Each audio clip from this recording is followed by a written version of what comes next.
Noël et ses doux visiteurs, le Père Noël, l'Enfant Jésus, Saint Nicolas, la Dame de Noël, ou Chris Kendall, les Rois Mages, le Père Fouettard... Attends, quoi? On l'a un peu oublié depuis, mais à Noël, les enfants d'autrefois redoutaient autant le passage des croque-mitaines qu'ils espéraient celui des généreux donateurs. Vous connaissez l'histoire.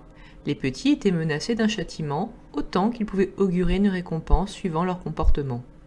La punition pouvait être simplement de recevoir du charbon. Moins dur qu'il n'y paraît aujourd'hui puisque le charbon servait à se réchauffer pendant les longues soirées d'hiver, mais c'était moins intéressant qu'un jouet ou une friandise.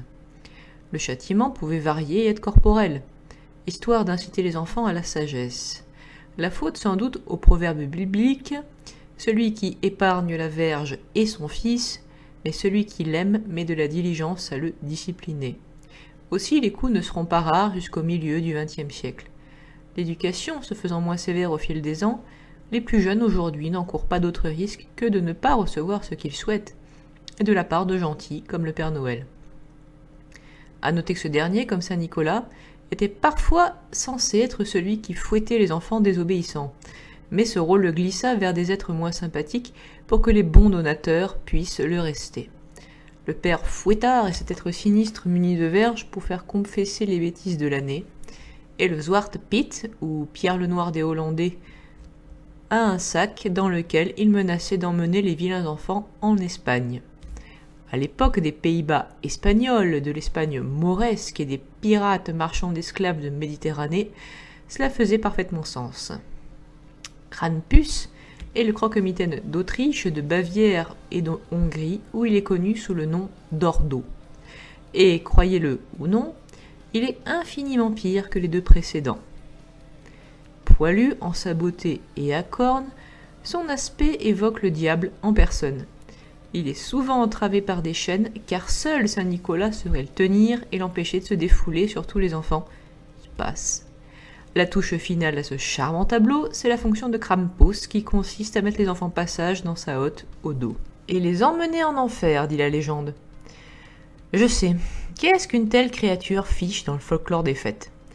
Il semblerait en fait que Krampus ait été un être lié à des cultes antérieurs au christianisme, peut-être un de ces dieux cornus en lien avec la saison froide, comme le Cernunnos gaulois.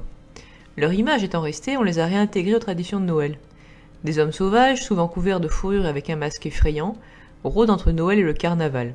Par exemple les Tsagata ou sorcières et les Roichagata dans les villages du Lochenstall en Suisse. Ils symbolisaient l'hiver et la peur, primale et ancestrale, de ne jamais voir revenir la chaleur et la lumière. Des figures solaires chassaient ensuite ces esprits inquiétants. Saint Nicolas prit la suite après la christianisation. La veille de sa fête, le 5 décembre, il n'est pas rare qu'en Autriche et Hongrie, des garçons se déguisent en Krampus et effrayent les plus petits. Même en sachant d'où il vient, il est quand même étonnamment proche d'une figure démoniaque, et l'enthousiasme des germanophones à le représenter sur des cartes de vœux ou des décorations de Noël a de quoi laisser perplexe. Et imaginez qu'il puisse entrer par la cheminée pour kidnapper les enfants est hardcore aussi.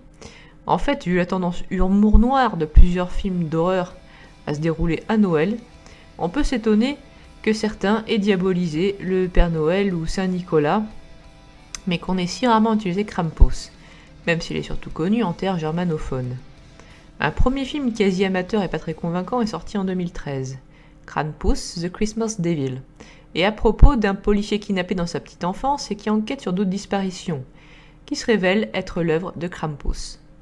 Mais une adaptation à gros budget a finalement vu le jour en 2015. Un garçon, lassé d'entendre sa famille se disputer ce jour-là, décide d'ignorer Noël, et c'est pour Krampus un tel affront qu'il attaque, violemment, la dite famille. Vous reprendrez un peu de trouille? Grilla la sorcière d'Islande, ça vous parle?